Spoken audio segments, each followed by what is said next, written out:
Vitae ex eo omnes. What is good faith? Why should there be good faith between us and Christians? They worship a false god. They're fleas and vermin.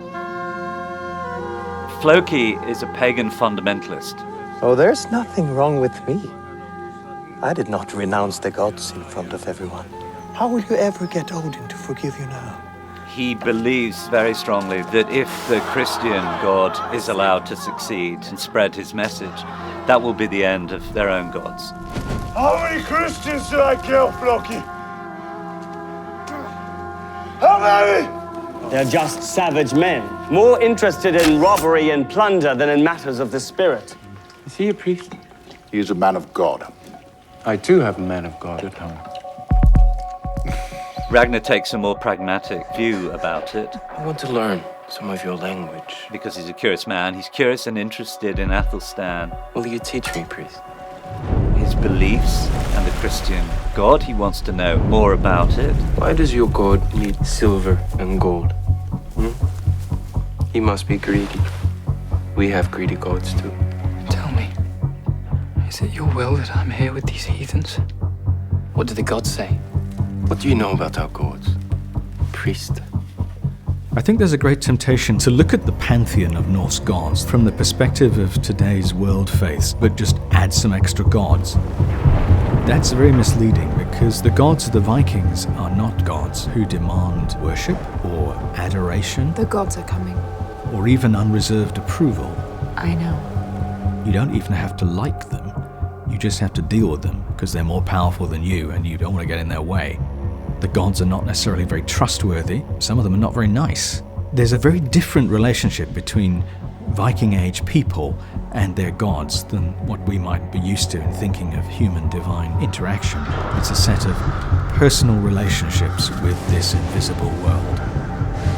If we look out from Scandinavia, from the pagan world, out into the Christian world, and all of these Christian practices and Christian beliefs, we have to ask ourselves, what's attractive about that? Why would a Viking king or a Viking earl even consider converting to Christianity unless he had to? And I think part of the key is in the observation of how much the Christian church is linked to the notion of a king and a state. I will be Christian. Because if you have one religion, one God, one church, allied with the state, one king, one nation, one power base, that is very, very strong. Another thing that's quite important to understand about early medieval Christianity at the time of the Vikings is that it places a great emphasis in how you demonstrate your faith. You must go to church, you must pay a tithe to the priest, you must honor your king who is put there by God. Remember that, this is a divine kingship. And it's very much less concerned with what you actually think. So whether you really believe all this is not as important as the fact that you just do what you're told.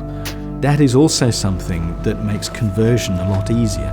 Our Father, who art in heaven. Our Father, who art in heaven. Hallowed be thy name. Thy kingdom come.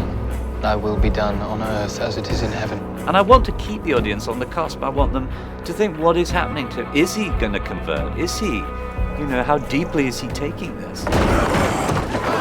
This is a place of God! Tell them not to be afraid.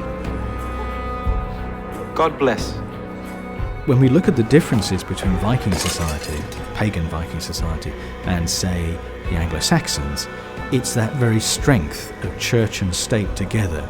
Those advantages of being Christian, you're part of that one king, one state, etc., start to become obvious. And I think there are a few Viking leaders who look at that and think, I could do some of that.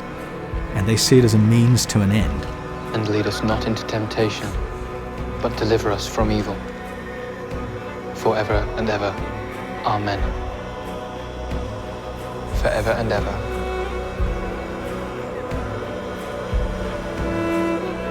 Amen.